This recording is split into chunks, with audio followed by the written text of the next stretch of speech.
Hello friends, it's Cindy Brumbaugh from CindyLeeBDesigns.com, independent Stampin' Up demonstrator, showing you a beautiful collection of DSP that's in the Stampin' Up celebration for 2024 in January and February. For any $50 purchase and some $100 purchases, you can pick items from the celebration brochure.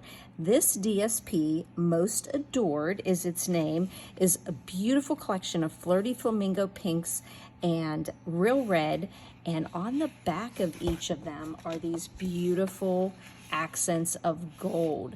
Now I'm going to show you a fun little technique, very simple, that's going to use all these patterns in this pretty paper. And this little technique is a grid pattern that you're going to just be using 1 1/4 inch squares that we're making, and we're also going to be using these new mini alphabet dies that are in the January through April 2024 Stampin' Up mini catalog. Has your alphabet, some other symbols here, and some other symbols from another alphabet, not the English alphabet. And so I'm going to show you how we're going to use these fun little, and these are perfect size letters to go onto a card. So I'm going to show you how easy it is to make this little grid pattern, and we're going to put it on to what's called a bookbinded technique style of card. So as you can see here, we've got a 4 inch by 4 inch, well, it's a square, and if it's a square, it's got all 4 sides that are equals, 4 by 4, and we're going to be putting on a grid that is 3 3/4 by 3 3/4, a 3 3/4 square. Okay, so what we're going to do first is we are going to make our book bind. Okay, so a book binded card is just simply a card that folds back here and is bound on the side like a book. So I'm just using a half sheet of our cardstock, and it would be 11 by 4 1/4, and I scored it at 5 1/2 to begin, and then I scored it at 4 1/4. So you have that 1 inch there, and that gives you a nice 4 inch square to work with, and that is, I mean, a 4 1/4 inch square there on your card. And then I'm going to be pulling a 4 inch square to pop right off of that white. Now this 3 3/4 inch square I'm going to build, I'm going to show you right here. I just took my pretty paper, and I already in my mind decided how I'm going to put the patterns on there, so I don't want to mess those up. I kind of just, I want to say I randomly did it, but actually I did randomly do it, but I wanted it exactly the way I wanted it to do. Okay, so I kind of made a balance of some gold patterns through the middle, and then kind of balanced out some pinks and some reds. So take a piece of copy paper, or a piece of grid paper, some thin sheet of paper that's 3 3/4 inch square, and then we're just going to build onto it. So I'm going to just put some glue across here. No, I'm not. I don't think I'll use glue. I think I'm just going to use my tape runner, because I'm out of the refills for the snail. They're actually not available right now. So I'm just putting some tape runner across here. Now, you, like as I said, I think it's January 18th that the Stampin' seals coming back. So what I'm going to do is I'm going to put these 1 1/4 inch squares right on this piece of paper here, and you just want to have it so that it's just right against those edges. Okay, and now I'm going to take my next one. You can do this with any DSP you have. I'm going to move these over here. It's really hard with the lighting here. Okay, we're going to put that next square on, making sure I'm going and covering all the white. If you end up showing some white, then you can just do a quick little trim on your, okay, There we go. Of course, my fingers are sticking to my tape runner. And then we're going to put this last one on here. There we go. And if it goes off a little on the edge, that is going to be okay. Okay, so now we've got the first line started, and I'm having a little bit of adhesive there. Okay, now their next layer, and I'm just going to, I'm using that white piece as my landing part, but I'm actually lining up my squares, okay? Then I'm gonna do this gold one, and I'm just lining it up so it's hitting against that edge and the bottom edge here. And then our next one. There we go.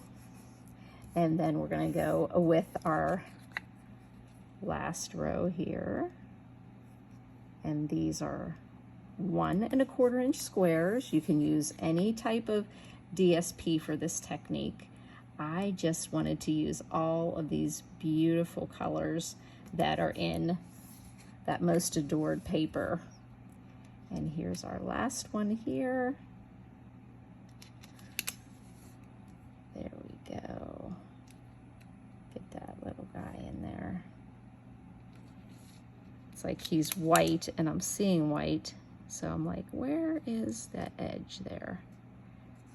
Okay, now if you see you have any of that edge showing, you can easily just take your trimmer and clean up those edges. I'm just going to take my little mini trimmer here. I'm going to see here about, now if I'm going to take it to 3 3/4, just make sure. There's 3 3/4. Bring it down a little bit.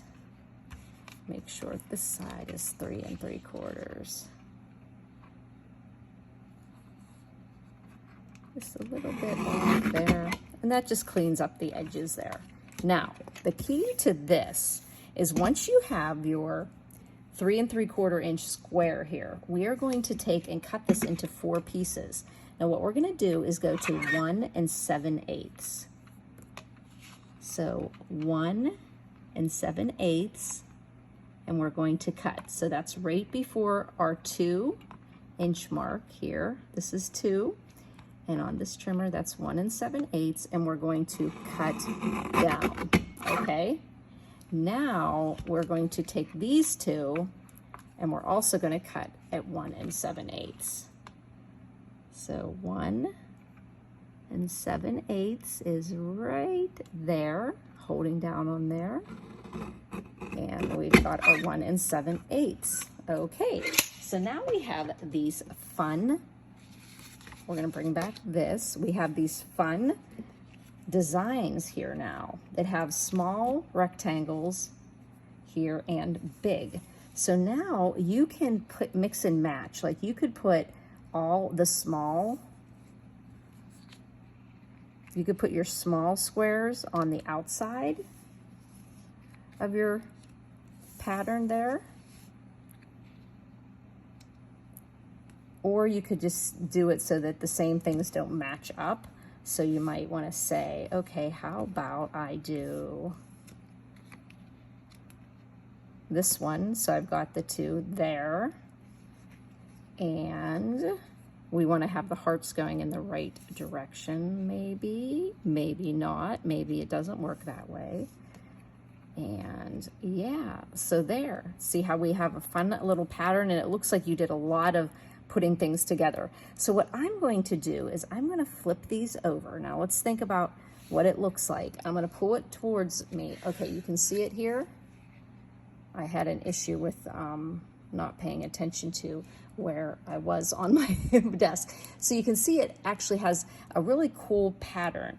I've been playing around with another grid card, which I'm probably going to get done, and it has big squares on it, but this one has a different design to it, having the little small squares and the small, and it looks like you did a lot of piecing together, but you saw how easy it was. You just put 3 rows of 1 1/4, then cut them into 1 7/8, and then just mix and match and play around with them.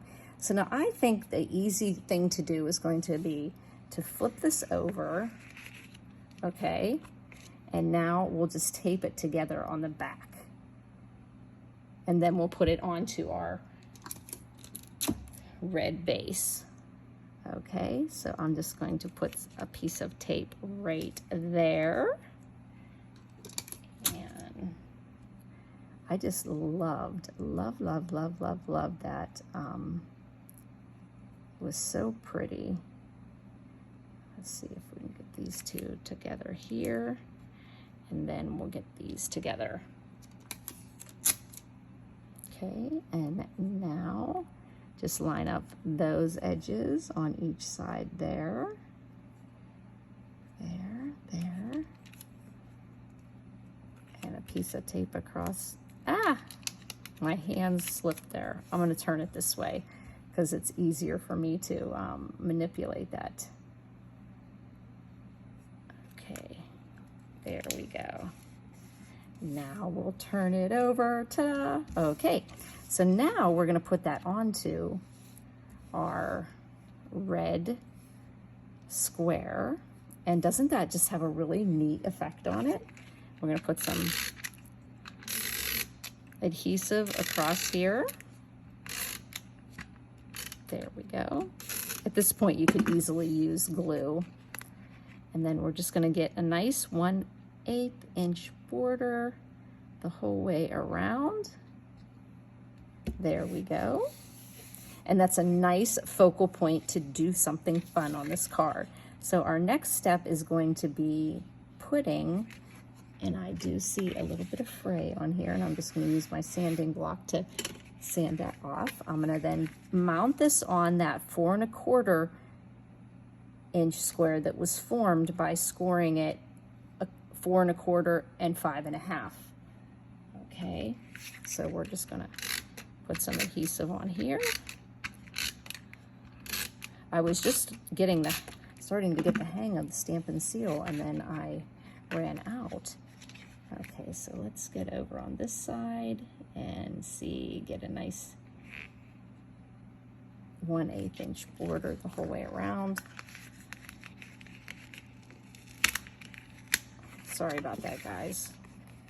I wasn't seeing in the right. And see, I'm doing that again. I was getting off. There we go. I'm trying to keep my camera down so I can see it from above. So there we go. And then this is going to go opening this way. But that means we're going to want to close up the book bind, okay? You might want to do this with your, if you're going to tie, or if you would be tying a ribbon around here, you'd want to put the ribbon through here, but I chose not to use a ribbon on this one, on that part, but a lot of times when I've made a book bind, I've wrapped a ribbon through there, but that adheres it down because that's going to be your writing portion in there. To put your message. So what I did for this section here, that's 1 1/4, I just put a 1 inch by 4 inch piece of red to match up with the 4 inch square that's bordering our DSP. And then I just popped on a piece of that DSP. I thought that one was really neat. What I did is I put all of my, when I cut these 1 1/4 inch squares, I stuck all of my paper together. I stuck all the patterns together and I cut one whole strip of 1 1/4, and then I cut them down. So what I did this same thing with the little ones too. So I just cut those, and then I could decide which one I wanted to use on, here. Because depending if this would look pretty too, but I thought this one because I only had 2 of these and 3 of these. So you can mix and match the patterns. And so we're just going to pop this, and since that was one, well, that would have actually been pretty too as well. That would have been pretty with the hearts there, but I think the pink has more pizzazz there. Since this was 1 inch, this is 3/4 inches wide, and the length is 3 3/4 because it's 4/4 long. There we go. And then we're going to put that on to that bookbinded edge. And we just make a 1/8 inch border around all 4 sides. And then I knew we had to have something fun in here. And I really wanted to use my alphabet dies. I'm thinking that I need to have some little baggies because when you go to run this through, you're going to have a lot of letters left over. The couple times I've used it, I've had to use a few letters here and a few letters down here, so I had to do the whole thing. So just keep a little baggie that you could put all your same colored in. I looked at this fun die that's in the hot air balloon dies. I love this new hot air balloon. I'm going to be doing a video probably with this one. And it had this little banner that can go across this hot air balloon. And I thought I would use it in gold across here. And what word do you think I was going to create using my mini alphabet dies? I guess you are yelling the word love. And what I did with this love is when you're working with gold, it seems that you always get your glue all over it. So what I did is I flipped my letters over, I used some tape runner, and then I made sure all the tape runner stayed within the confines of each letter, and then put it onto my gold, because then I was able to lift it if it was not exactly the right place where I wanted it, and I didn't have any of that fussiness of the glue. So I thought that was just a perfect something to pop off there with the gold accents that are in our DSP. And I put some dimensionals on the back, but I thought there still needed to be something on there. So I brought out, this is one of my favorite ribbons in the annual catalog, and it's the gold satin edged ribbon. It has this satin edge on it and the gold in it. So I thought we would just kind of do one of those floop-de-floos there. So I'm going to just put the ribbon, and you know me, this isn't my easiest thing. So I think I'm just going to start down here and just get some really pretty gold going here. Just kind of trying to make it look just random, but I always end up getting all worked up about that. And then I'm just going to snip off that edge, snip off this edge, just to get a clean edge. And of course now I'm starting to do my, getting all fussy with my ribbon. So then I'm just going to put that right in the middle of that square. And I'm thinking that I want a little more loop.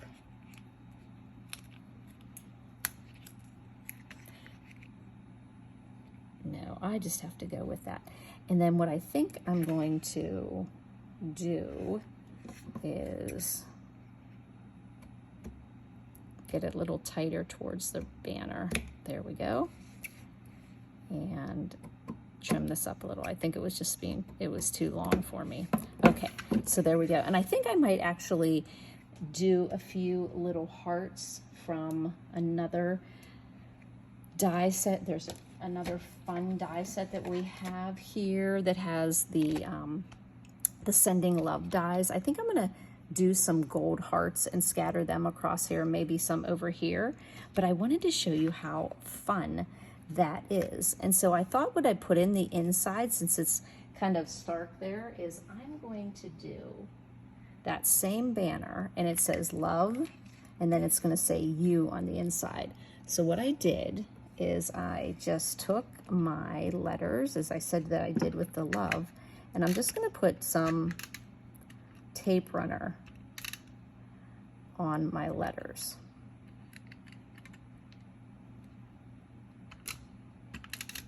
And then I'm just going to play with them a little bit here and just get that tape runner folded back underneath. Actually, it'd probably be good for me to put the O on first. So just get that tape runner tucked in so it's not showing. And then I'm gonna make that O go right in the middle of that banner.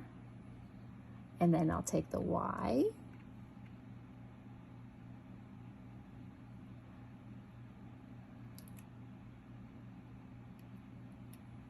and the U. And see, just wherever that tape is, just kind of roll it underneath the letter. See a little bit here. Just roll a little. There. And then I'm just going to put adhesive directly on there because I'm not going to pop it up on the inside. But love you. There we go. Love you. Put that back. And so you've got that fun little pattern there. It gives you more of a, I think this other card I'm playing around with, which I started making with just doing the 1 1/4, and then it ends up when you add them together, it's 3 3/4 by 5, which of course is a perfect layering measurement that I would put onto a 4 by 5 1/4. And then I was playing around with putting, why don't we just do it? Where's my tape runner? Okay. So we're gonna pull this. So this is like, and I did the same thing. I put it onto the back of a piece of copy paper, printer paper. So it gave me something for it to adhere to. And then we'll just put this on here with a 1/8 inch border going around. Okay, there we go. It is just crazy how when you're standing with this above it, there we go. And then I had a little piece of gold that I ran through my embossing machine. This is that crosshatch pattern from the 3D Basics. And we're just going to, and I know this is a scotch bigger than I need, which, oh darn, I meant to trim that before I put it on here, before I put that piece on, because I knew it was just a tad too long. So let's see if I can make a guesstimate here. There we go. There, that's going to go onto the card. We're going to pop that gold right there. That adds some pop to it. And then we're going to put this red. Now, of course, you could punch something out of this red instead of using this whole panel. At my classes, everybody knows if I give them a whole panel, they're like, Cindy, what were you thinking? You always punch things out. And I said, I know. And I just made another boo-boo. I wanted to put some twine around here. So I'm going to put a piece of twine, and this comes from the Lighter Than Air DSP, and then it came with, oh, now we are gonna, okay, let's just tear this apart here because I need to get this under here. So let's get some adhesive right here, and then we'll just do that twine. It comes really with that really pretty DSP. It comes with the hot air balloon, and it has balmy blue and lemon lolly and the flirty flamingo. And since flirty flamingo is actually in this paper, it was perfect little accent because we're going to tie a cute little bow, and we're going to use another celebration stamp set, the Heartfelt Hellos, and we're going to use the Love You More. And I just die cut it with a new die from the Thoughtful Expressions. Another beautiful set. That's the set with the hummingbird. And we're just going to put some dimensionals here on the label. It was a perfect size to cut out that. And we're just going to put that right across where that gold is. And then we're just going to take another piece of that Flirty Flamingo twine. We're going to put it underneath that other piece of twine. Actually, I think I'm going to make it double. Let me see here. I have another piece of this. Is that one longer? Yeah. So let's get that dimensional back off there. Okay. Now I have two pieces here. I'm going to get them underneath this piece of twine. And I'm going to tie a pretty bow. Now it makes me wonder though, I should have put two pieces of twine around there. And then pull this little bow here. Pull this one here. Tighten that up. And get my tails the same and my loops the same size. That one. Get these loops a little smaller over here so they match up. There we go. And then we'll just trim up our little tails. There we go. And again, I'll probably add a little more gold onto that. But that's just a great way to show off all those pretty papers, because you've got the pinks and the reds for Valentine's, and you've got the gold accents on the back of it. And then just by adding a little piece there and a little bit of the twine, you get to make a simple card that way. But look at the difference in the pattern here on this one. It looks like you really did cut all these little tiny pieces, but really you just put 1, 2, 3, 1, 2, 3. You had 9 1 1/4 inch squares, but up against each other in a 3 by 3 square. And then we just cut them in half into 4 quadrants, and we made them 1 7/8. So that was half of 3 3/4. And then we just kind of played with them. Now you also don't have to put the 2 small ones in the corners. You could just turn them any which way that you want on here. Like you could play around with all the patterns. But I thought it was a great way to show off how pretty this Most Adored celebration paper is. And so there we have 2 Valentines. Use the hot air balloon die with this banner and the mini alphabet, Love You. So there we go, 2 fun cards using that. Make sure you take a look at what we have for celebration this 2024. Thanks for buzzing by, friends.